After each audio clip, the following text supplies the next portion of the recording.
Hey, what's up, everybody? It's Raul. And it's Mike. And we'd like to welcome you back to the AO podcast, and this is episode 76. And now, before we get into anything, as always, make sure you follow us and subscribe right here on YouTube. Links for everything is down in the description. And also click the notification so you get a notification every time we drop a video. And listen to us on whatever you listen to the podcast on. Spotify or Apple Podcasts. You don't gotta see us. You don't gotta. Sounds like a fucking character from like Street Fighter. It sounds like a fucking Marvel villain. Oh yeah, like, look out! It's serious. So before we get into today's topics, we gotta start out with something like. We don't, it's very rare when we talk about this, but, video games, even though, we still play them, it's definitely not as prevalent as it was, when we were younger. Yeah, we're adults. Yeah, because I remember, I think we mentioned this before, we literally used to fucking watch the E3, live shows whenever they had them on TV. If they were, fucking, wrestling, matches or some shit like that. Fucking, we get hype as shit whenever Phil Spencer came out. To be fair, that was a joke. I did not know who the fuck Phil Spencer was. Yeah, that was fucking funny. It was really funny. Just a memorable moment. But speaking of that, so the one game that, even if you're not necessarily a gamer, the one game that has taken the world by storm ever since it got announced, I think maybe 2 or 3 years ago, is GTA 6. But technically 12. Wait, what do you mean technically 12? They announced it quite soon after. Well, soonish, a few years after GTA. Yeah, but nothing happened. Shit happened when they said it the first time. But at least when they said it the second time, they came out with a little fucking cover art. Came up with a trailer at least. So Rockstar has officially announced the Rockstar has officially launched the pre-orders for the new Grand Theft Auto 6, and it has some people talking. Now, and not to mention the actual release date this time, which is going to be November 19th, 2026, just in time for holiday, Thanksgiving, all that shit. So the thing that's interesting about this is there's two main talking points that people are kind of debating about right now online when it comes to this game in particular. And one has to do with the additions that they put out for the game. So they put out a standard edition, and they also released an ultimate edition. Now, the standard edition of the game will be $80, while the ultimate edition is going to be $100. Now, the reason why a lot of people are talking about the two different editions specifically is because Rockstar kind of put out a statement saying that not only are you obviously going to get extra shit and exclusive shit if you get the ultimate pack, but apparently they're saying that if you don't get the ultimate edition, there's certain stores or something that you won't be able to access if you only buy the standard edition of the game, which is kind of crazy. Now, but people were freaking out too because the discourse around that was that at first people were kind of speculating as to whether they were going to block certain parts of the map off if you only got the standard edition. But from what I've seen, I think the more realistic thing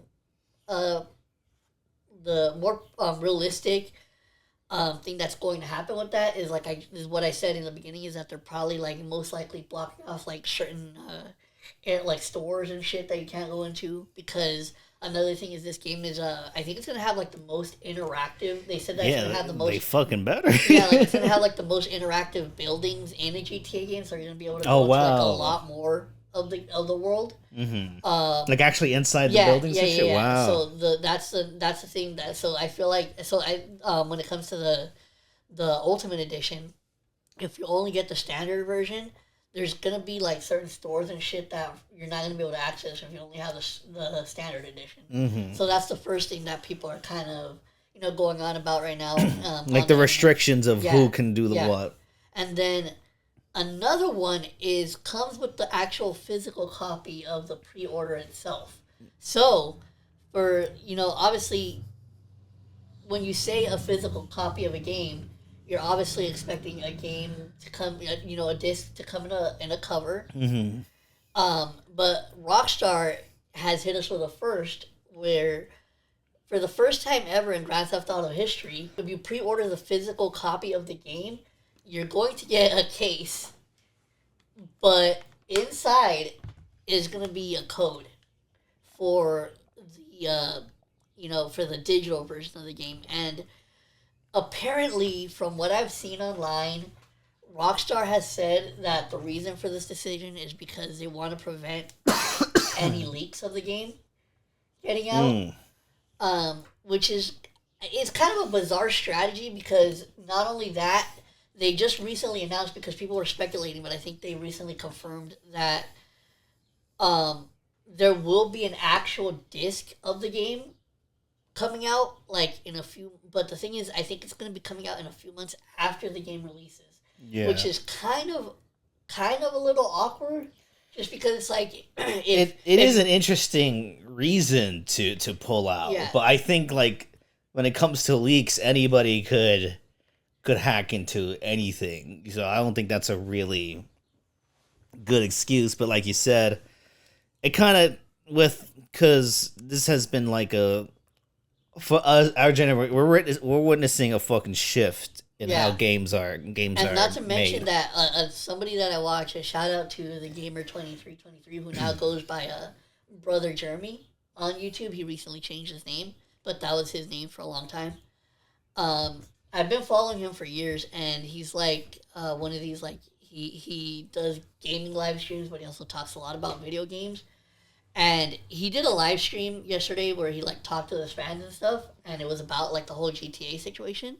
But he made a very good point, and that is that I think this is the most expensive that gaming has ever been in our whole lifetime. Yeah. So it's kind of an interesting thing where, like, it's like you legit, like, have to save up some fucking money now, like, to buy video games. And there's a difference between how expensive games were, because, like, there's just two eras of how one is now and the other one was in the 90s, where, like, you get, like, a piece of shit fucking gaming console would be like equivalent of now $2,000. Back then it would be like $899, but that's like 1990s money, which would, like, equate heavily with the inflation of shit. Oh, shit. But wait, what was $899 back then?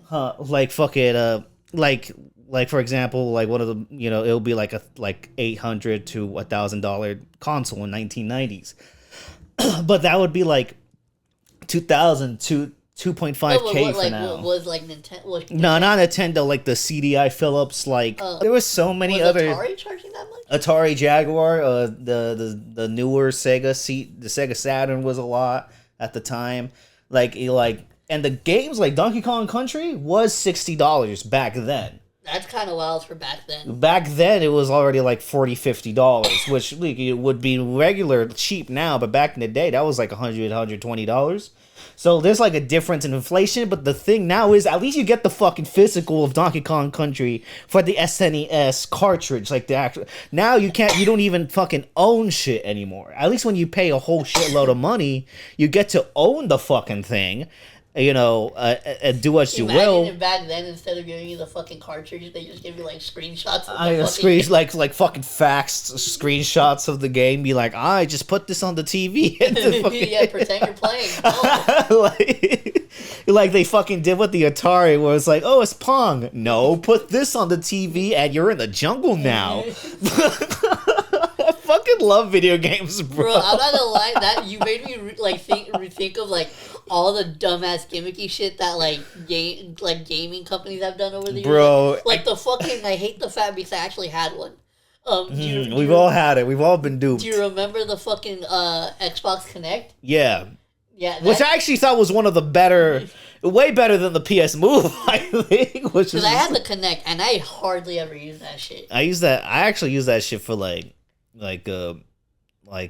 there's an underrated Xbox game called The Gunslinger that I played the shit out of, actually. I think that's an actually underrated, like, game. It just sucks because I don't know if you need the Kinect, but it was, like, made for, like, the Kinect to use, and it's actually one of the best it was such a fun game. Also, Dance Central. I really liked how Dance Central was made too. But it's like only like 2 games like out of like the Connect, which honestly looking back, it was like both pricey but also cheap at the same time. Also, you know what? It also makes me think of shit that was also ahead of its time back then. Uh-huh. Because you know what's a console that people thought was shitty like when they released it? But in hindsight, it was actually like kind of a glimpse into where the future was going. Which one? Do you remember the PS Vita? Yeah. Yeah, dude, people fucking hated that because so people obviously loved the PSP. And that was like a hit for Sony. But then they released the PS Vita, and I remember the main complaint that people had about that is, now I might be wrong on this, so I have to double check, but I think it was one of the very first like portable gaming consoles that was like stressing the fact that like they like I don't from what I recall, I don't think it came with like an actual physical like game disc drive. Yeah. Like I'm pretty sure it was like one of the first ones where like they made you want to like actually purchase the game on the PlayStation Store, like an app store, basically. Yeah, and so like that was like obviously at that time it failed because people were still in the physical CD era of gaming, but now when you look at especially where we're at now, especially with like shit like Steam and shit like that, where most people are digitally purchasing their video games, it was honestly like ahead of its time. Yeah, no, it probably would have. It was crazy back then because in all honesty it still was, but it sounds more reasonable now because of all the shit that's happening now, especially with how hardware is going because of the rapid rise of AI and hardware is more expensive now. There's like a fucking RAM shortage or something. Also, wait, what the? I hate that my fucking headphones work now. But I didn't expect you to get that for some reason. But well, yeah, if my headphones still didn't fucking work. Well, of course, my mouth is right next to the fucking. No, but I was gonna say, fucking, wait, what were we talking about? It was a thing about the PS Vita. PS Vita, yeah. Yeah. So no, yeah. So and AI, we were talking about. Oh, that's what I was gonna ask. So do you think like what do you know specifically what? Because the one thing that I've been hearing about like why it's so particularly why it's so expensive right now to like try to build like a PC is because there's a RAM shortage. Yeah, RAM storage. And I was wondering, do you know like the reason for that? Like why there's not enough RAM? Because of the power AI. It's funny enough, watching the videos, you would think, wow, that like looks cute, looks fine, looks like dumb and shitty and cute for some people for some reason. But no, all that shit to make those shitty ass AI videos comes from a lot of like energy from both like man-made sources and the earth. Like they literally, Bezos recently have said human consumption is interrupting with AI processing. Human consumption of water is interrupting AI processing. So that means AI is using a lot of fucking like water and shit, which, helps it generate like the things it generates. But like even the RAM, for how shitty those things look, the RAMs can't keep up. So the RAMs are constantly getting used. So it's because of AI that's yes. Oh, okay. I didn't know the reason for it. I just heard that it was we had a whole conversation about this. About RAM specifically? Well, AI, yeah. How like no, I know we had a fucking conversation about AI. Yeah. I never heard us talk about RAM. I'm pretty. That's why I was like, that's why I didn't know, because I'm pretty sure I would remember you mentioned that part. Because that's why the energy, not only does the energy from the earth, but like also the RAM shortage. You made your PC at the perfect time. Yeah, I literally made it right before like all the shit went down. Your PC probably would have cost like tripled as much as you got. I still wouldn't have had it if that was the case. Like I'd still be saving up right now. And it took you a long time to make that PC. I think it took me like over 2 years. I'm just people like just build a PC. I'm like I am not touching that. I am not. I'm like bro. That's not a console, bro. That's a commitment. That's investment right there. Investment I do not have at the moment, even though I have my fucking MacBook right here. But I've been using this shit every fucking day. So. No, but no, yeah. So anyway, let me know. Let us know what you guys think about that whole not having a physical disc for GTA. I personally think it's a little whack, especially since they've announced that they're gonna be releasing it later. Like, just fucking come on, bro. Especially with how expensive it is. I know people are gonna be like, "Oh well, it took like years and billions of dollars." I'm like, why can't you fucking afford it? You fucking brokey. Dude, Shut up. Dude, did you hear about the GTA Plus membership? There's a GTA Plus membership? Yeah, I guess apparently now, I don't know exactly. I had to look into it because I don't know what exactly it is. Actually, you know what? Look it up right now. Look it up, the new membership for the GTA game, because I know that they announced something for it. I just don't know specifically what it entails, but that's gonna be crazy if on top of them making you pay that much for the game, you have to have a membership to get the best of GTA, which I think they already it's already a thing, so they've been using for GTA 5 and stuff, but and the way they were able to milk GTA 5 is insane. And apparently all of that was fun too, so I'm not saying it's not quality. It was they got lucky because of GTA Online, because that's what kept that game alive. For years. It's crazy to see a game run like that for years. And then but apparently it's already apparently it's already a thing, so I'm pretty sure it's going to be more of a thing and probably worth more money once GTA 6 comes out. What it's for? What are you paying for?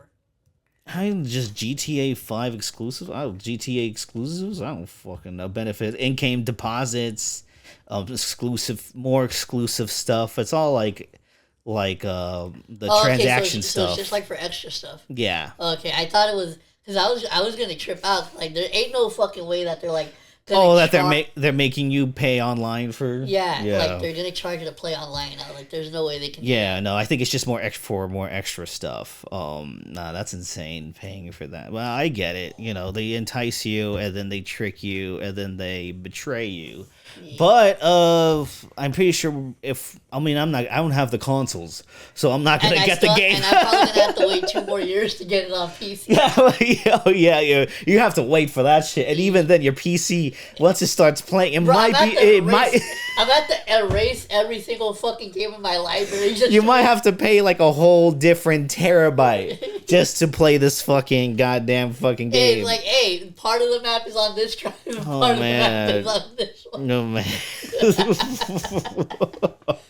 You have to switch hard drives to fucking play this shit? It's a fucking you're defusing a bomb and shit. Oh yeah. But you're trying to go in a strip club, so you have your dick on one hand and trying to switch speaking of the strip club, I don't know if this is confirmed yet, but I've been seeing that I guess apparently for the first time in a GTA history, they're gonna have male strip clubs in the game. Oh fuck yeah! That's fucking amazing. I love, I love how progressive GTA is too. Despite that was kind of crazy how excited you were. Yeah. I was I get that you think it's cool, but that was a lot. There's a lot of excitement. Yeah. I'm just curious of how they're gonna. I'm excited for the Let's Players to the streamers to. But you know what? It makes sense though, because for those of you who don't know yet, for the new GTA storyline, it's gonna be a couple, and so you're gonna be able to play as a guy and a girl. So it kind of makes sense why they would put that in there. Yeah. So. And then, honestly, with also it's Florida. It's based in Florida. Yeah. Oh, yeah. They're gonna go to some wild, crazy shit, especially with the Florida we know now, with post-Trump Florida. Oh God, it's gonna be some crazy shit. I just know, the time that they took and the dedication Rockstar does to its world building, it's gonna be some crazy, crazy shit. I am excited. I just don't have the fucking. Well, I think I have I have the console, yeah. But I'm not gonna play it because I'm not gonna have fucking time. No, yeah, I'm still gonna have to wait. So I'm not even hyped because it's essentially, for me, it's essentially for you, yeah. It's essentially if Rockstar came out and delayed it again.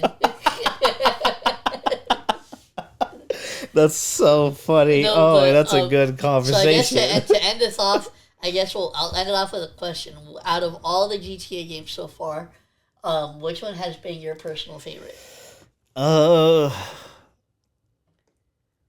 only played because I didn't have the consoles for GTA. I always I only got into GTA when GTA 5 came out because I had the Xbox.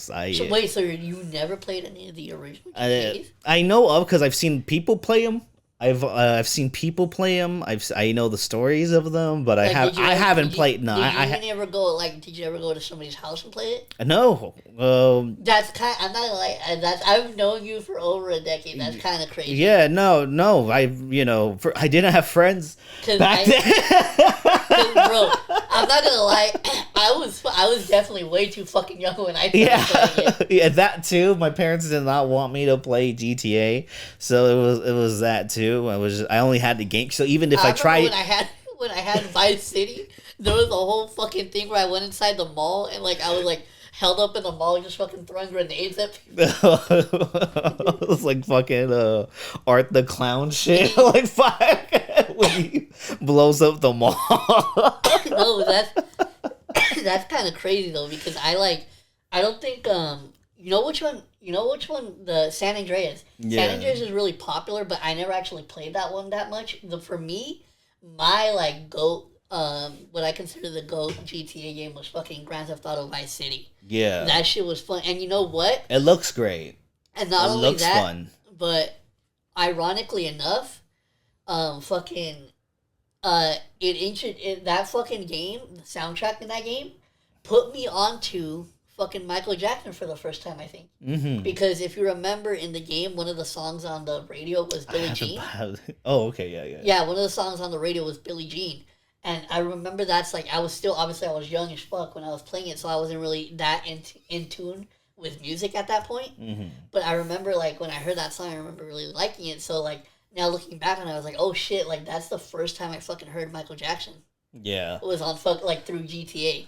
I remember fucking GTA, the GTA 5 trailer, the Franklin one, the song they played in that trailer is so iconic, the J-Rock Kendrick song. Oh, yeah.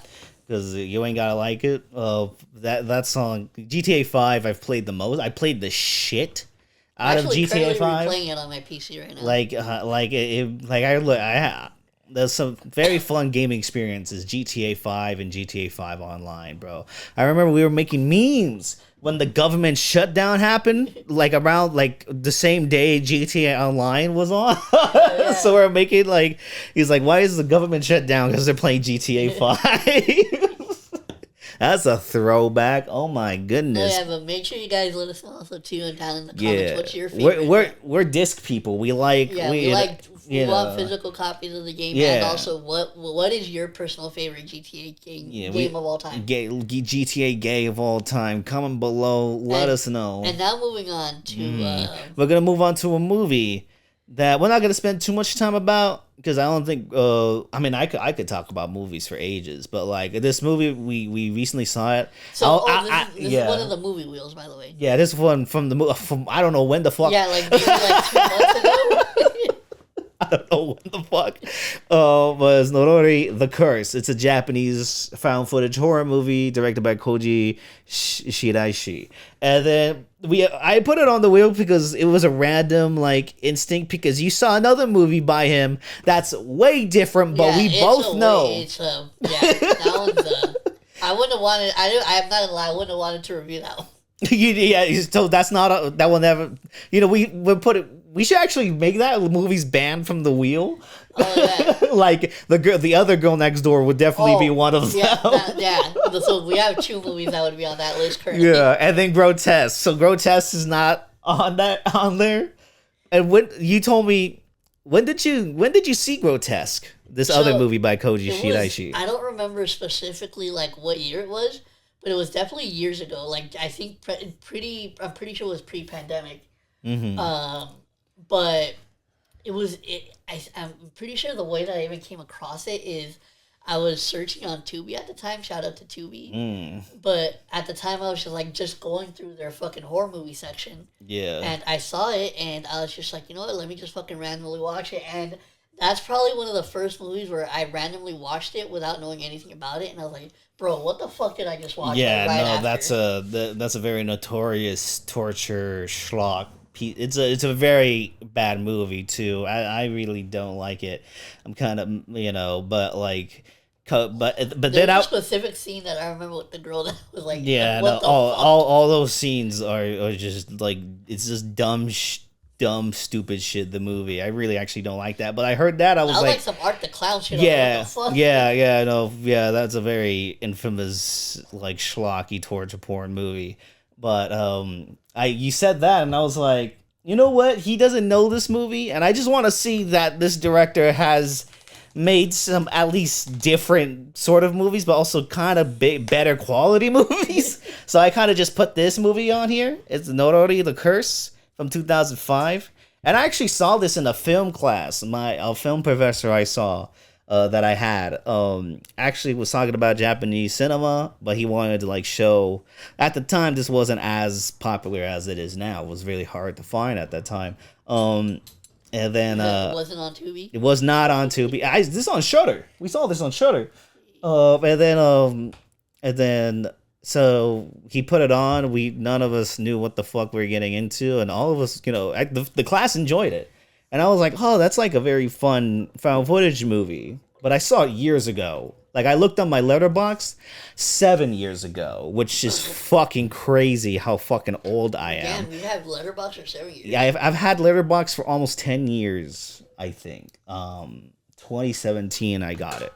I got Letterboxd 2017. And then, so I've had it for that. I've had it for that long. And I was like, let me just put this here. It's like a random interesting movie. That makes me think, real quick, not to get sidetracked, famous last words. Prior to like a couple years ago, like when you first put me onto it, did you ever really talk about your Letterboxd like that? Because no. I can't remember you like ever bringing it up that much like back then. Yeah, no, I didn't really bring it up back then. It wasn't like, that's when Letterboxd started like gaining wheels in the popular film community. Now it's like just popular in general, like a bunch of like people who aren't even into film have it, but like that was back then when it's like it just started growing popular in like the film community. Yeah, because I was like, I was like trying to remember, like I don't think you ever mentioned it back then. Nah, I probably didn't. I was like, it's just niche shit. Like, I don't mention a lot of things, about like my yeah, like shit. how you never fucking played GTA. Yeah, in real life shit too. I guess we didn't have a conversation where that was, anyways. But no. I was like, let me just show the Raul this movie, and I'm gonna be honest, I forgot how kind of slow this shit is. That's the one thing that I was gonna say. I mean, I thought it was a decent movie, but one of my issues with it is I did think it was pretty slow. Yeah, and not to mention, I don't think we were just in that mood. I don't think we were in that mood at the moment. So I will vouch for this movie of just, if you're in a right mindset, especially considering the movie we watched right after. Oh, yeah. If you are going into like a Japanese horror flick that has some good scares, you gotta wait a little bit. It does a lot of world building within it. I actually kind of enjoy that about the movie, but I did forget why like my rating was my rating for that movie. I was like, oh wow, I forgot how long it does take for shit to get going. It probably was not the best movie to watch in that mood. But were there things you really enjoyed about the movie besides like the that's what I was gonna say. The one thing that the things that I did enjoy about this film is I even brought it up to you as we were watching it, was the movie did have a lot of elements from other movies that I've seen before, like other horror movies. Mm-hmm. So I did think that was really dope. Like, for example, since this is a found footage horror movie, there was there was another one, especially when he was like documenting the family.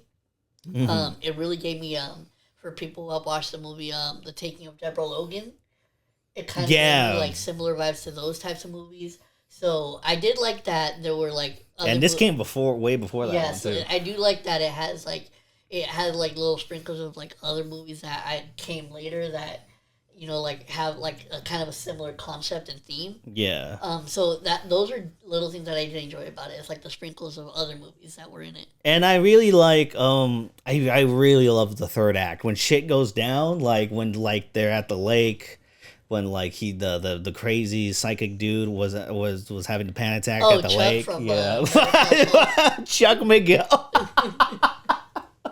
So fucking stupid. Literally is like Chuck McGill, but with demons and shit instead of electricity. Yeah, it was crazy. It was literally fucking, it was like a Japanese fucking Chuck. Yeah, but like, and I also thought for what it is, I think all the acting was like pretty fucking good.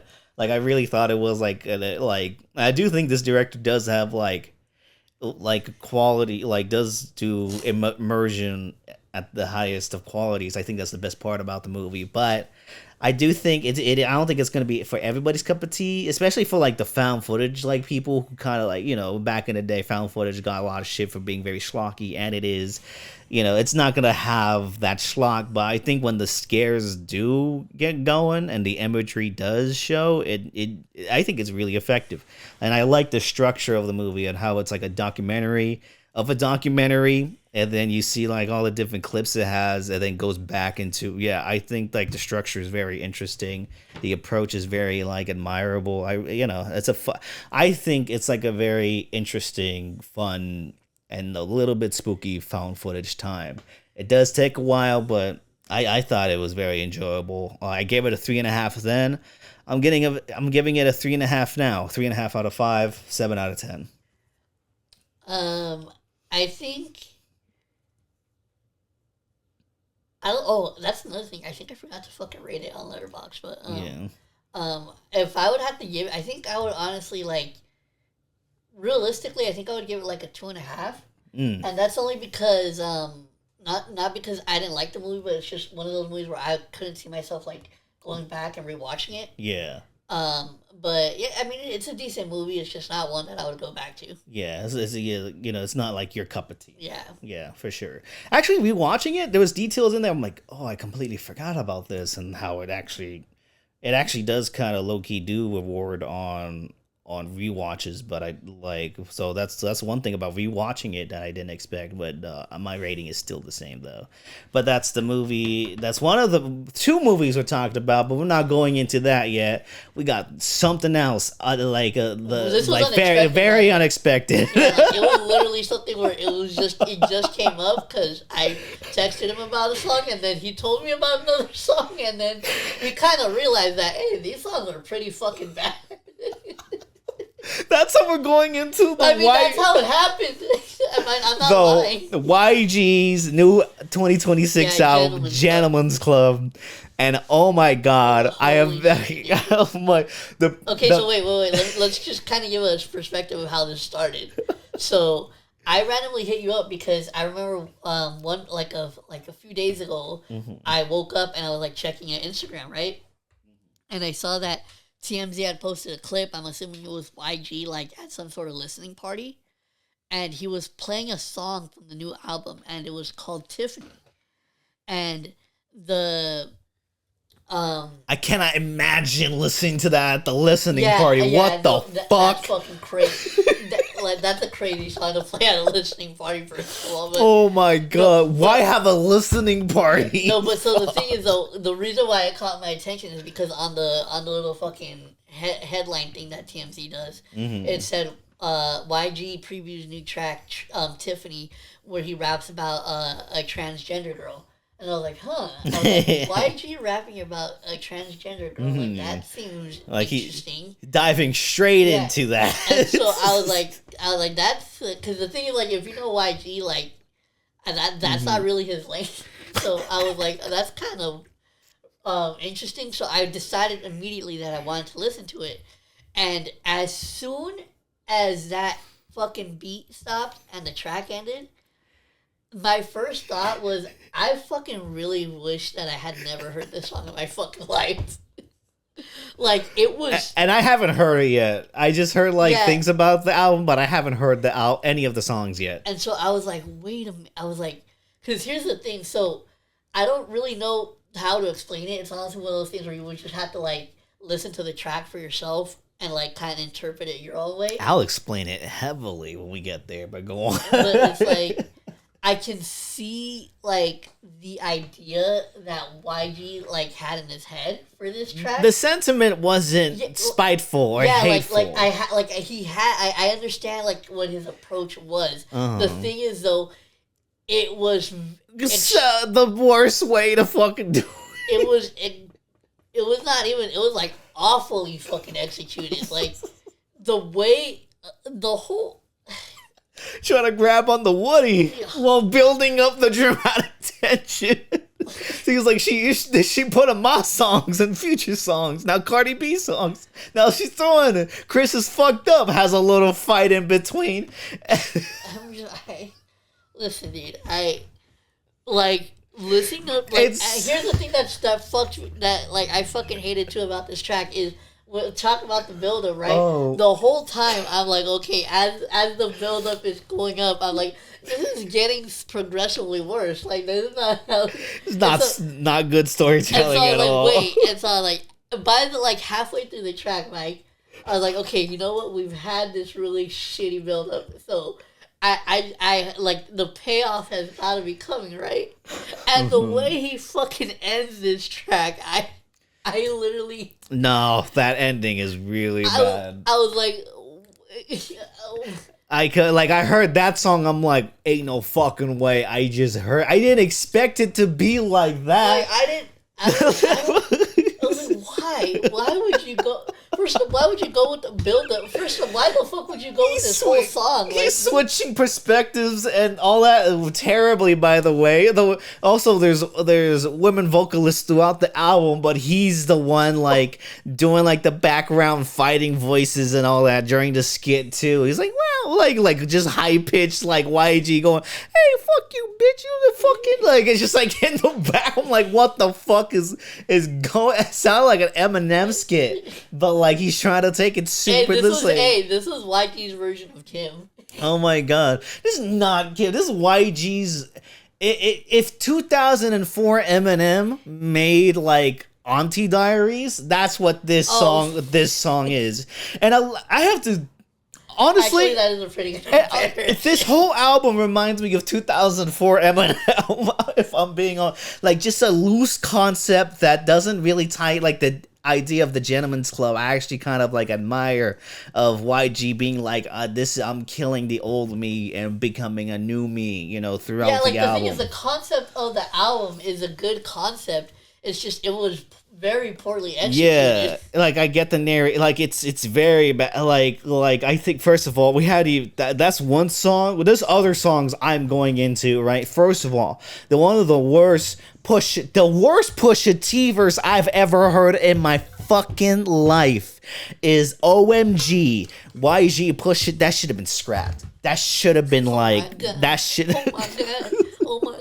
It sounds like he's. I hate that was the chorus. Why the fuck was that the chorus? Sounds like he's writing dick, bro. He sounds like that's what the chorus sounds like. Like that's all like that's like writing dick. Oh my god! That's. Why is that? Going to a concert? What the fuck? Like, I'm not gonna chant that shit. I'm like, that was wow. And then you got fucking Pusha T just phoning it in. Got the Grammy, got the accolades, got the money. Wait, real quick before you get into that there's something that this album did that is fucking unforgivable that I can't forgive it for. It caused Pusha T to make a bar that was so fucking bad if you were to hear it out of context that it's not even funny. Yeah, it's talked about joking of having 13s, which we know is bricks. Yeah, we know. Yeah, like if you know, you know. It's kind of one of those things. But like if you're somebody that's just casually listening to it, it sounds really funny. Even if you know, it just doesn't sound good. I don't know why all of a sudden Pusha T just decided to be really edgy in this one. But like and not to mention the way he bounces off the oh my god ad-lib is it's so fucking forced. And I just couldn't believe that this was a Pusha T verse, especially after Let God Sort Him Out and the fucking Clips features they've been running on, from the Mobb Deep to the JID features that they had. Like, I could not believe it. You know, this song is fucking trash. Probably one of the worst songs of the year for sure. You know, Kudo's fine. Hitman I think is fucking kind of stupid. I know it's trying to integrate with the theme of the album. I will say that I think that last verse starts getting very. Are you really saying that "Oh My God" is the worst song on the album? Oh no. Okay, but that's one of the worst songs of the year. But there's a lot of words. There's nothing there's that a couple. can beat Tiffany, bro. There's a couple. Tiffany is literally unfucking listenable. Like, I will say, Simon Says is cool.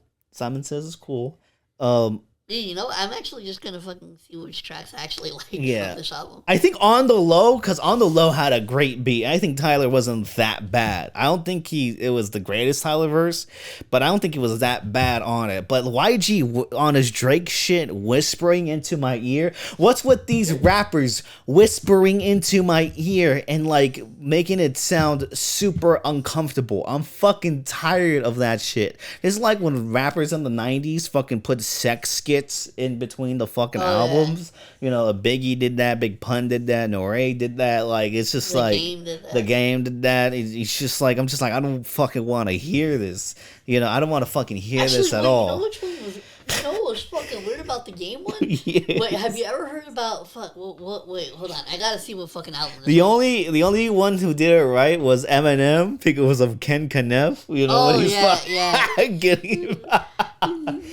Get out your mouth, Shaggy. It's the only sexy like skit in a rap song that is really funny. But that's because it's not trying to be like sexy. Have you heard Year of the Wolf by No, I have not.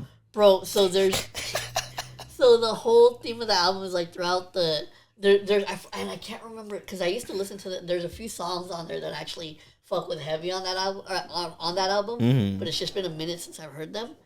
But there's a fucking song, dude. There's a song on the album where like after the song ends, the skit starts and like it's like you hear wolves howling in the background, and like then it transitions into somebody getting their dick sucked, but like I don't know if they make it clear that if it's the wolf doing it or not. Like, so I was like, I remember the first time I heard it, I was like, what the fuck is going on, dude? Bro, I gotta find what fucking song that was, dude, because I remember the first time I heard that shit. Holy shit! It tripped me out so bad. Oh my god, that shit's hilarious. I gotta look that shit up. Yeah, I'll tell you as soon as I fucking find what song it is. I'll let you know. Oh, but I will say that's the worst one that I've heard. I think my favorite song on going back to the YG album, that was a crazy sidetrack, but going back to the YG album, I think my favorite track is actually Gang Business. I think that beat is fucking good. I think that the verses are really good. And Righting My Wrongs I actually really enjoy. I think Righting My Wrongs has a really good beat. But I think and then Jid has a really good verse on Insecure. Okay, probably so the best verse on the album, easily. So let's see. I only liked 4 tracks off this. Mm-hmm. What are the 4 tracks? I'm curious. I liked Kudos. I thought that. Yeah, I didn't like that. Hitman. Simon Says. This is and fun. Ready to Die. Ready to Die. I thought that one's a little corny. You didn't like Gang Business? I would have to listen to it. I think it's a good classic West Coast like thing. I think that's like when it comes to the song, I think that's like the best song on here. But you know what's not good? Insecure. You know, because Insecure, you said you had the worst verse on the album. That's so. Oh. So I don't know. Another thing with this fucking album that's unforgivable. How do you manage to give us a fucking horrible verse from Pusha T and then also Absol? Yeah, that fucking is jacking off. On all that ass off. Bro. Like, I get what, like, again, there's a lot of things I get what these artists are trying to do. I don't think any of them kind of besides Jid, any of them kind of executed it the way they needed to. Like, I get what Absol was trying to do, be very vulnerable while be funny, but I don't think the tone's so inconsistent, and I don't think meshes at all with, like, you listen to Jid, like and the way he's crude about it, mixes with the song. Jid is fucking amazing in the song, and then you hear what Absol's doing. It's just like goofy, corny, and can't really take it as serious. And YG's verse in here when he talks about like taking dick pills to fuck strippers and be like, oh, about that nut, like just screaming into the mic, just like I don't.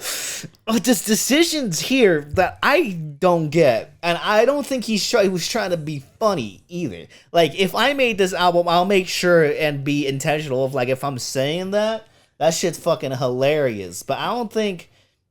Maybe they may being deep. Yeah, this is and yeah, this is not that good. I think a lot of the choruses are repetitive and corny and not that. I will say, original. Even though I liked Hitman, I fucking hated the chorus on that. The choruses are really bad. But if I have to, Tiffany's sound like. You kind of sound like that guy from that one, from the meme, the Why You Always Lying Me, when he's like, oh my god, yeah. That's literally what he fucking sounds like throughout the whole fucking chorus. Yeah, no, yeah, this is this album is a hard no for me, and it's just another L in the West Coast, the beef. Funny enough, you know what's not an L? Vince Staples' Cry Baby. So, go check that out if you want like good West Coast music. But this YG album, just nah. Yeah, so yeah, pretty mid album. Not mid. Just terrible. This is terrible. I give it a 4 out of 10. I think there's some things in here that you're able to enjoy, but as a whole, it's not enjoyable at all. I have nothing else to say about it. You gotta forget about this one? Yeah. Well, how can you forget about Tiffany, bro? No, I wish I could.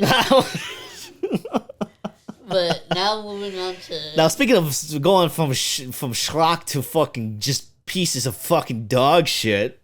Oh my fucking god. I'm so mad because this is a movie I've seen before that I have fond memories with. But when I'm watching these movies I'm having fond memories with, especially, but somehow even you watched them and did like them at the time too. And whenever we watch them, they're pieces of shit. It keeps happening. I fucking hate it. But I don't know. What's another movie that happened to you with? Ice Cream Man. Oh, yeah. Because the first time we watched it, we loved that shit. We thought it was hilarious.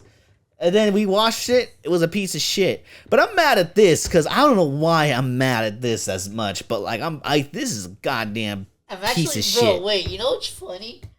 Now that we're about to talk about it, it just hit me that after rewatching it, I'm like, yo, I really can't believe you actually paid for this movie. Yeah. Well, not that much, you know. It's like they get paid money. Yeah, I mean, there's 3 movies I think on there I paid on YouTube. I only paid money for. It's like that one because it wasn't available anywhere else, and I couldn't. You know, I was like, fuck it. I don't know where else to go. But like, I paid for 3 movies. I paid for Pink Flamingos, which I'm not regretful for. Poultrygeist, which is the movie we're talking about right now. And now we're officially caught up on the wheel. Yeah, now we're officially caught up on the wheel. That was like 3 months ago. And then Fateful Findings, which I will rewatch over and over again, unlike this fucking dog shit of a movie. I think both it was like the mood we were in. I think we needed to be way more fucked up. And we're back. Yep. Sorry about that. We're trying things, but things, Yeah, so we found out that we can't prolongly film with 4K apparently with our camera. And also, your camera's like 5 years old too, so that damn, it's good. People need to know that. So if you see like a drop in quality, maybe you don't. Honestly, I have no fucking idea. We're about to find out. But whoops. Bro, people who are probably watching this are high as shit. Yeah. Or either just. Yeah, but Poultrygeist, Land of the Dawn of the Chicken Dead, piece of shit. Something that I found in high school, which is probably why I had fond memories with it, because it is one of the most... How did you originally come across this? One of the most edgiest movies to ever be made, but that is also a detriment. And how I found it was because, back when I just found film, I also just so happened to find, be on like, I don't know why, because like I was just like morbidly curious of just diving straight into just disturbing horror movies list, like disturbing movies list, and just like watching watching all those and like looking into the content of some of them and not watching them at all. But through this one, this is from the people who made a Toxic Avenger, so which is a movie that I have seen. And it was that's like a banger and a half. Probably not after you rewatch it. I hope it's a banger. That's another one we should probably rewatch. Yeah, just to see if it's like actually bad or this was just like really really bad.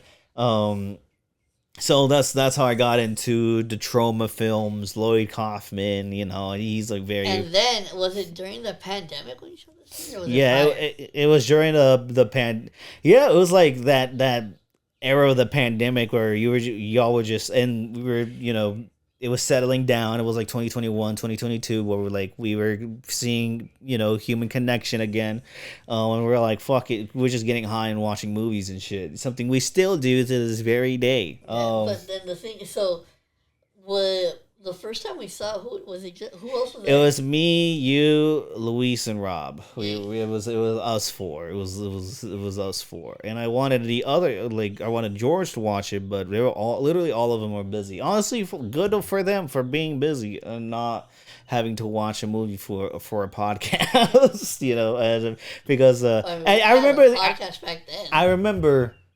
I remember on the podcast episode this was picked, you gave us the option that we could retcon this and not watch it. And I probably should have taken that.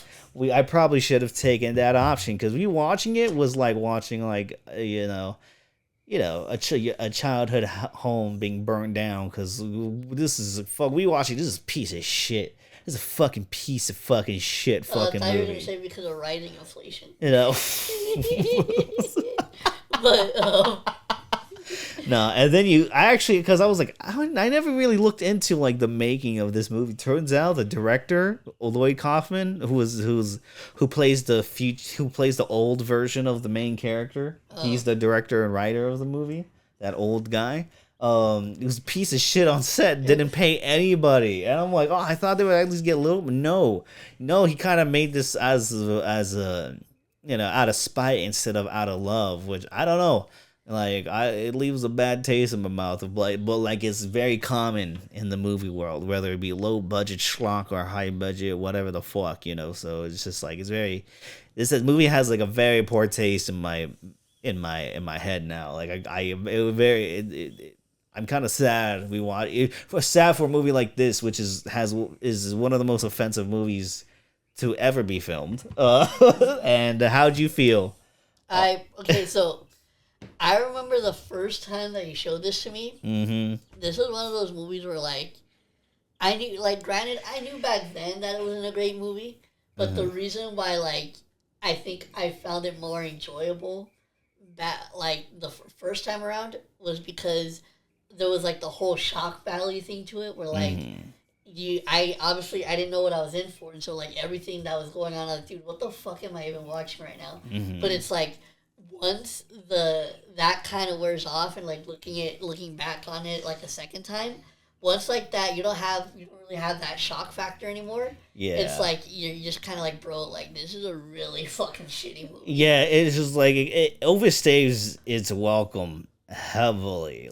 This could have been a good 80 to 90 minutes. I don't know why. It's also a musical for some reason. I forgot about that part. And the songs are fucking dog shit. I don't even know why. The songs aren't well composed. None of the singers are good. There's it's a very annoying. It's it's like watching a pretentious art house movie, except the complete opposite of that. But it's just so smug. It's an art house movie without the art. Without the art, it's just the house, the crack house, crack art house movies. So that's what this feels like. You feel like you're slowly going into a concussion or some shit. You're going into a coma. That's what watching this movie kind of feels like. And it's a movie that's smug that shouldn't be smug at all. It should be just be embracive and feel the love for the game. You make this. You could only make a movie like this for the love of the game.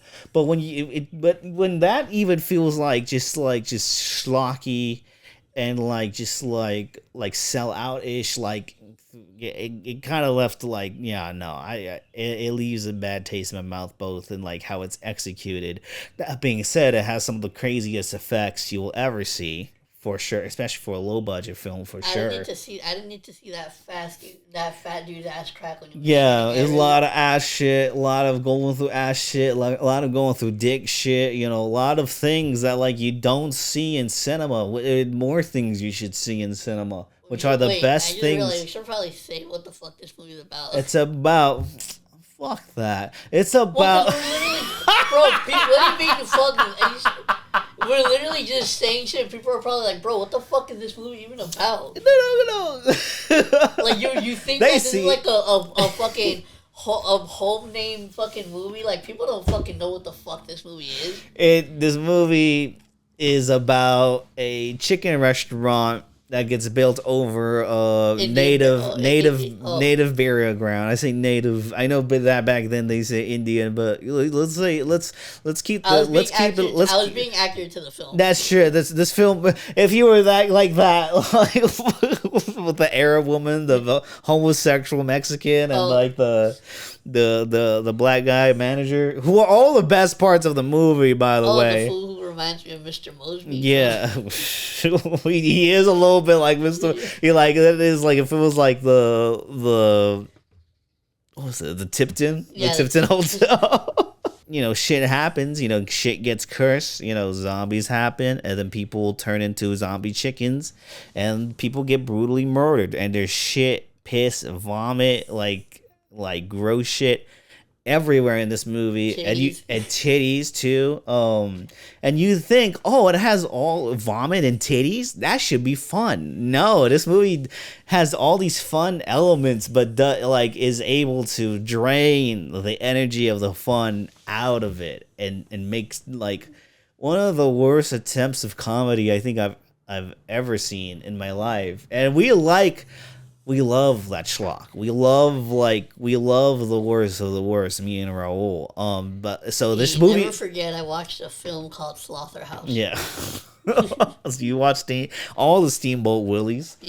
So you know he's a forte in all that shit, and I am too. You know, look at the movies I recommended on the wheel. I'm a schlock jock. That was supposed to be a radio joke. A schlock jock? Yeah, because you know how they used to call. All right, stop. Anyways, yeah, this is not. No. Let's not. Give your final thoughts. Okay. This is like, I gave it a 3 out of 10 originally. To a movie I like, but like it might be a 1 out of 10 or two, maybe 2 out of 10. 1 out of 5. I think I'm gonna give it a 1 out of 5, and that's only because the one star is literally just mainly to see people's reactions to showing this for the first time. Yeah, and that's it. Just skip the musical scenes, skip most of the scenes, and just go straight into like the dirt. You know, there's some really good shit in there, but there's a lot of not really but there's too much shit to go through to try to appreciate whatever the fuck. Fuck Lloyd Kaufman. Fuck Trauma. We might be watching some movies from them though. So whatever. But let's go on to something good. Yeah, let's go on something real good, real fucking good. So now we're also caught up on the music wheel as well because so much catching up. Yeah, literally like catching up episode. Yeah. Oh my goodness. And then so we're gonna be reviewing Michael Jackson's Off the Wall, because we talked about the Michael movie, but the one thing we did in that review, which you should check out, we talked about was like how, despite our differing opinions on the movie, we actually started re-listening to more Michael Jackson shit, which we've been on the binge for like the past month, basically, and then you said you haven't heard Off the Wall. Yeah, well, like the thing is though, when I like, obviously, like after listening to it, I did realize that even though I may have not listened to the whole album, there's definitely a lot of songs that I've heard on here, some that I had actually never heard before that really surprised me. Mm-hmm. But no, yeah, overall, I was excited to go into this one, because I did know that, especially based off the songs that I have heard from this album, I knew that this album was going to have a very, like, disco heavy vibe to it. And then so you get that like right off the bat because it starts off with "Don't Stop Till You Get Enough," which is one of the greatest opening songs of all time. That's I really like that. It has a nice groove, and I also really love the guitar on that track. Mm-hmm. Production on this album is fucking crazy. Produced by Quincy Jones himself. Like the bass and the guitars on these tracks are fucking amazing. Yeah, so that's what I will say for all of them. Mixing is gorgeous. The mixing is gorgeous as well. Not to mention, this was the reimagining of Michael Jackson, because he's had 4 other albums like this, 4 other albums of his own, but he wanted to rebrand himself into something that's different from the Jackson 5 sound. So he got Quincy Jones, and he was making this album while he was making other albums with the Jackson 5 while also doing the fucking Wiz, So he was working his ass off just trying to make this album. Day and night, man. Put that. He was letting us know. Mm-hmm. And then Don't Stop Till You Get Rock With You. Yeah, is the Rock With You. Like prior to listening to this whole album, I would have said that this track was probably my favorite from this album. Mm-hmm. And don't get me wrong, it's still a very good fucking track. I really like. You know what I love about it? As the one thing that I've always loved about this track is that it gives me like really heavy, like nostalgic, like oldies vibes. Mm-hmm. Like those oldies songs. And I know because when I was a kid, my sister, I used to hang out with my older sister a lot, and she used to listen to a lot of oldies. And so just that whole sound of this track, like, kind of gives me vibes of that. And so that's the one thing that I've always loved about Rock With You. Yeah, no, and it does feel like a transitioning. This album feels like a transitioning of the old with the new. It was made 1979. This also brought back disco for a bit because people at the time were saying disco was dying, but he basically brought it back full force with this fucking album, and it does feel like the classic renditions of what he learned in his Motown eras of both. My conspiracy Cisco died because that's when they started catching all the drug traffickers. Yeah, no. That's what Reagan was like. Yeah, we gotta get these motherfuckers. Yeah, he was like, we gotta make them more wild, and it's just like, And then that whole shit got fucked up, and that's why cocaine isn't pure anymore. Mm-hmm. But anyway, he's like, I blame Ronald Reagan not because of what he did to establish the country for 40 years, but he made my cocaine crack. Yeah. How dare he make my cocaine crack? What the fuck? What a stupid segue. Anyways, Working Day and Night, fucking incredible song though. Yeah, I love the instrumentation on this one. Oh my god, the funk in this album, not just disco, but like the funk elements in here is fucking good. The fun, like the reason why I loved the bass and guitars throughout this album that much is because it did give you that nice funk feeling. That's the one thing I really liked about the guitars and the bass on this whole album. Yeah, and honestly, it's like there's a good streak. And I also for Working Day and Night, I really liked the way the guitar mixed with like the piano notes that were in there. That was another nice touch too. Yeah, and that's a good streak from like that to Get on the Floor. Get on the Floor is very groovy. That one had a heavy funk disco vibes. Yeah, like that one I could definitely see. Imagine when this was first released and we put this on in the club and just all these songs are just like boom, boom, boom, boom, just like, that shit must have been fucking wild. Off the Wall is incredible too. Yeah. That's like fucking. Well, you talk about Off the Wall, like it kind of it's just like, I don't know. I feel stupid for not just making the to Off the Wall to get on the dance floor, get off the fucking wall. I'm a fucking idiot. So it's just like it's such a great song. And you said you liked Girlfriend. Oh, okay. So that's what I was gonna say. So, written by Paul McCartney himself. So if you, that's a wild. No, I didn't know. But, like I said, prior to actually listening to this whole album, if you would have asked me like, what's your favorite song from Michael Jackson from Off the Wall, I would have said Rock With You, because that's one of the hits from this album that I really fucking loved. But after listening to Girlfriend was a track that I hadn't heard before. I really liked the tone and the vibe of this track, and I also really liked the saxophone in it. I just really liked. I also love. You know what I love too?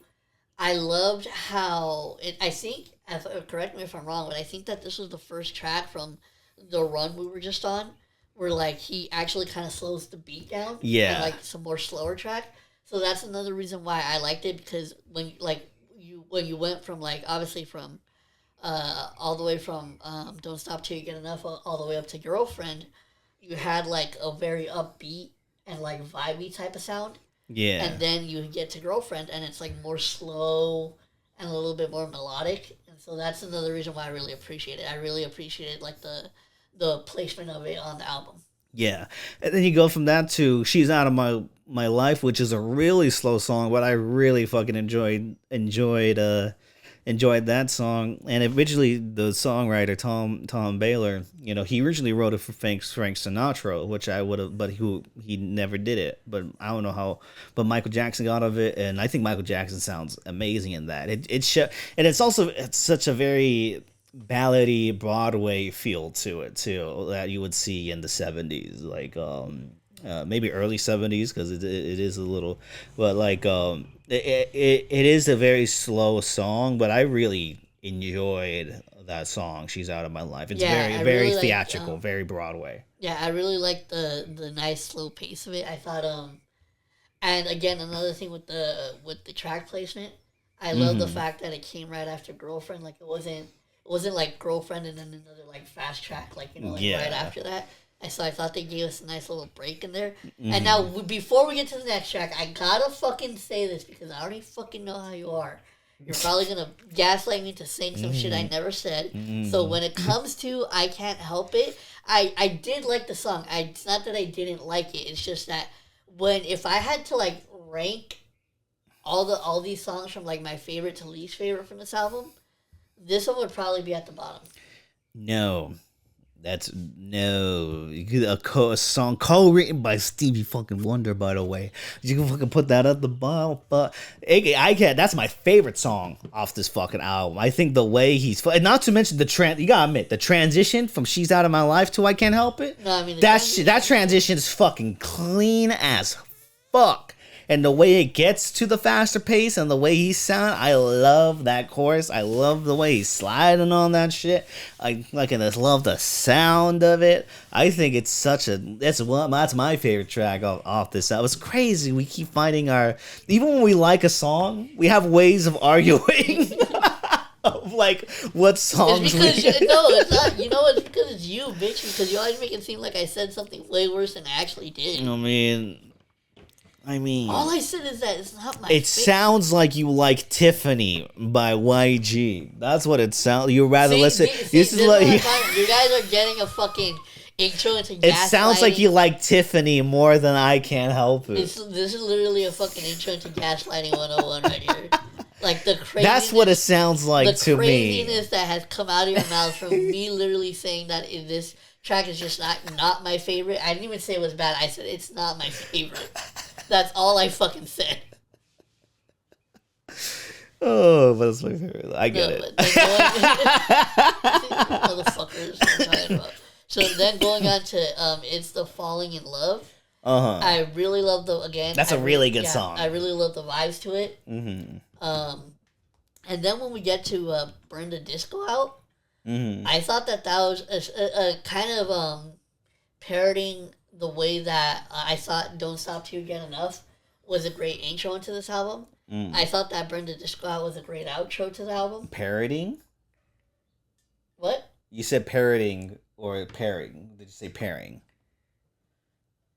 Oh, for the parroting, like I like the way that it. Wait, hold on. Because I don't know if I said the right word. So because parodies making fun of. No, like I wasn't. You mean pairing, great pairing or great juxtaposition. You sound smarter. Yeah, juxtaposition. Yeah. Use that word. Because that's what you're trying to do. Fuck you. Now you're confusing me and shit, bitch. But no. So I like the way. Oh, that's probably the word that I wanted to fucking use.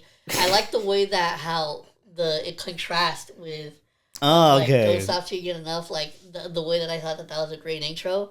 I really like that it's a great fucking outro too as well. So So yeah, I mean, overall, fucking again, like I get a classic album, obviously. There's literally no bad songs on here. So if I have a least favorite, it is "Burn This Disco Down." Yeah. I think. I don't know. I don't know what I wanted because I still think it's a good song, but I don't think it's like a song to end an album with. But I'm not Michael Jackson. I'm not Quincy Jones. The fuck. But that's just personal preference. But it is for a long time. This was my favorite Michael Jackson album. I think it still goes neck and neck with. No, it's Thriller now. I'm a Noroi now. Thriller is my new favorite Michael Jackson album. I know, kill me. Yeah, I'm not gonna lie. It's fucking full of Thrillers. It is so good. People like to overrate it, but no, Thriller is fucking Thriller. Bro, that literally has the fucking Michael Jordan three-peat, like fucking back-to-back banger fucking track. Like the best three-peat of all time is in Thriller. Yeah. Yeah, with Beat It, Thriller, and Billie Jean. Like you can't top that. Like you know, and the fact that he did top Off the Wall, you know, is insane. You know, then bad. You know, this is we listening to this like 55 years, 45, 50, like not 55. No, my math is all fucked up. I was gonna say, how fucking old are we? You know. But whatever, like half a century, whatever the fuck, you know, it's fucking incredible to look back, and it still sounds amazing. Fun fact that I love about when you brought up Bad, my favorite my favorite thing about that, like my little favorite fun fact about that album is that fucking story that Prince said in that one interview where he talked about I guess apparently Michael Jackson was trying to get him to collab on him with the song Bad, and Prince said he read the first line of the song and he's like have you heard, like, and he was asking the interviewer, he's like, have you heard the first line on that song? The first line on that song is "Your butt is mine," and he's like now who's gonna be singing that to who? That's one of my favorite fucking. He's such a fucking hater, bro. It's the fact that he's the gayest looking man of all time and he's so homophobic is really funny. Well, we got it, bro. Actually haven't dived deep into Prince's catalog that. So I think that's something, so much artists to journey within listen to a Prince as album. Best friends, you know, like so. I'll world, be honest with you, I legit have never listened to a Prince album. Not even like one, not even Purple Rain. I've heard the song, I think. Oh man, I haven't heard. That's something we definitely should do. We definitely should do that then. But Off the Wall, like high 9, high 9 out of 10. Yeah, it's a classic for a reason, you know. So yeah, I'm glad we put on the wheel to do this one. This is fun. Such a fun album. Well, now speaking of wheels, since we're finally caught up after like fucking months. We decided that now we're gonna select another movie and album that will probably take us another 3 months to review. Listen, we're trying our best, guys. It's hard right now. The world is so hard, and it's fucking hot too. It's fucking hot as shit too, and the world is hard. You know. Hey, so do you want to start off with the movie or the album, Will? Let's do the movie. Yeah. All right. Fuck. There's one on here. Oh shit.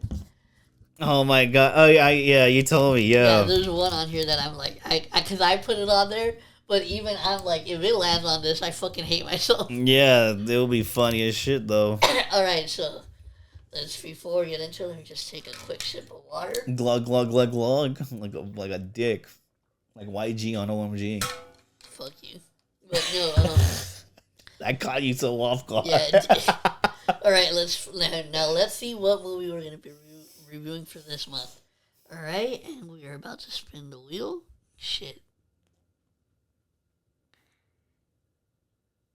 Oh, fuck, are you fucking kidding me? The Departed was right there. Bro. Are you fucking kidding me? Almost landed on The Departed. What the fuck? Oh, that was like one of those, you know, where you see like Wheel of Fortune. Like, yeah, the million to bankrupt. Yeah. Bro. So we're gonna... I can't wait to fucking watch this. You have tons of shitty movies. Bro, I didn't even know this existed. So, what's the name? For those of you who ever watched True TV back in the day, you'll remember a really popular TV show they had called Operation Repo. Uh-huh. So here's the thing. I was very into the show back in the day, but I never fucking knew that they made a movie. Oh my fucking god, bro. I can't believe this shit. Bro, it was literally going to land on the department. Oh my god. Because when I saw it slowing down too, I was like, oh shit, we're going to get a good movie, actually. Oh man. Oh, it just did, bro. I can't wait to rewatch this episode because the look of disappointment on your face when it. And I could see it too, since we're upgrading our set, kind of, with just things we already had. Yeah. I get to see now this little circle thing. So saying it with him, and I would rather much him say this. Hey, to be fair though. I'm going to say this right now. I'm glad it did not land on the other movie I had on here. Yeah, I know. It's going to land there eventually. Yeah. Look, let's do the fucking music one. We're already going over time. Bro, Operation... I genuinely don't even know what the fuck this movie's going to be about. Like, are they just going to be fucking repossessing cars for an hour? Let's find out. Alright, so now we're moving on to the albums. Alright. And there's some on here I don't want to listen to at all. One I put on here specifically for my... Oh my god. You know you have to listen to it too, right? Yeah, but I'm probably not going to hate it as much as you. Alright, fucking play let's it. So let's do it. Fuck.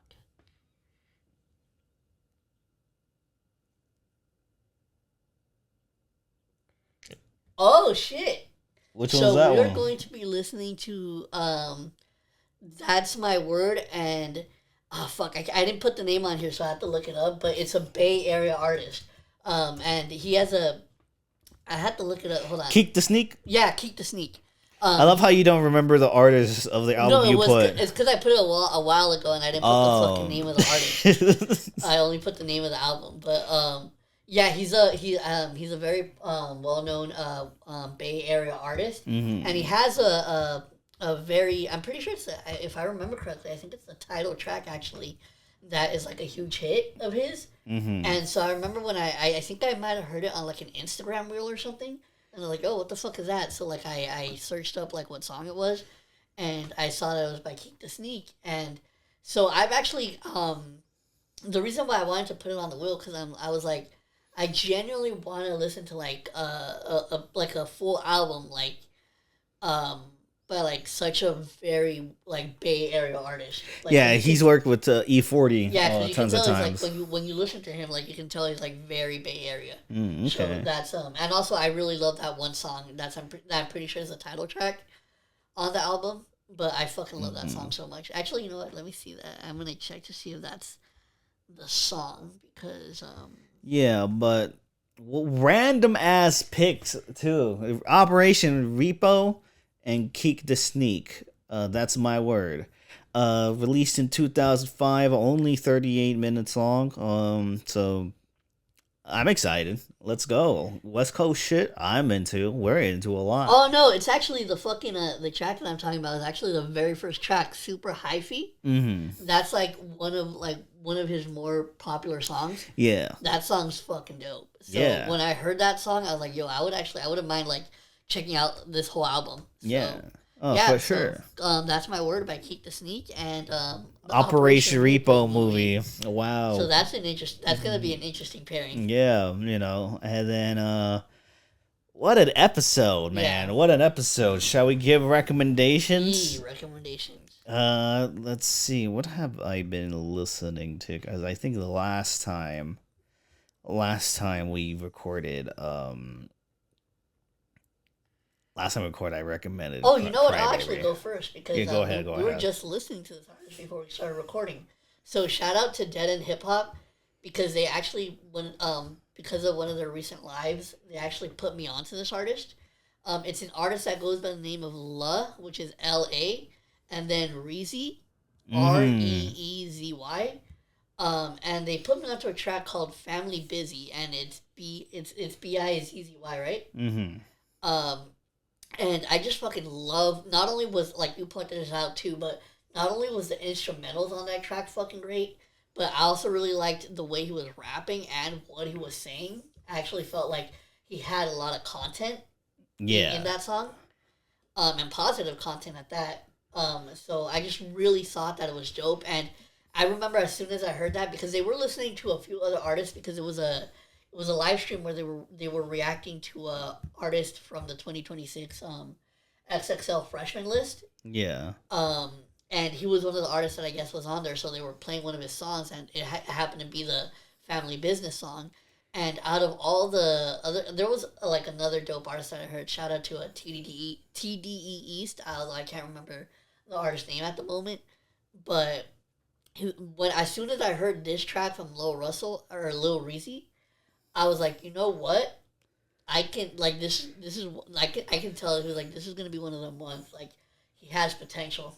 Yeah, no, and I actually just right before we recorded, I heard the song, and I think the song's really fucking good. I think it's really well structured, and banger of a beat, and like I think he raps the shit out of this fucking beat. Yeah. So Lareezy, that's one.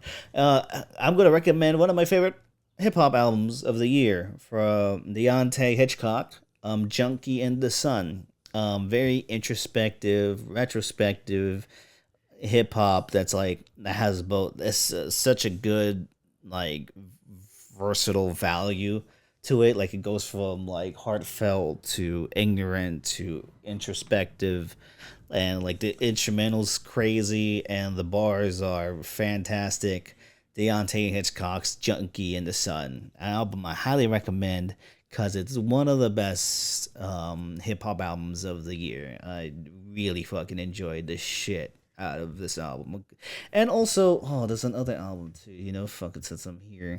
Do not know when the next time I'm gonna... Odysseys, Oddiesee, Odyssey, from Tacoma with Love. 31 minutes, just bars all around, very smooth production, and, introspective bars all the way. I've been in that.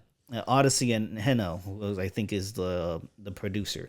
Yeah, Odyssey and Heno's from Tacoma with Love, and Deontay Hitchcock's Junkie in the Sun.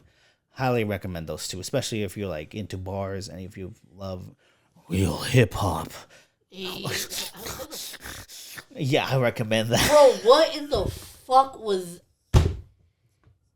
Why? Why did you... That's what they all sound like. Oh my fucking no! Like, why'd you add like that fucking snarly? You sound like, what you fucking sounded like? You sound like the fucking hog or whatever from fucking Send Help. Like when it's all explosions, like putting the snot on her face, putting the boogies on her fucking face and shit. Jesus Christ, bro. That's what I recommend, though. Yeah, but so we'll see you on the next one. Yeah, let's get the fuck out of here to jerk off, Raul. What? It's hot. Bye.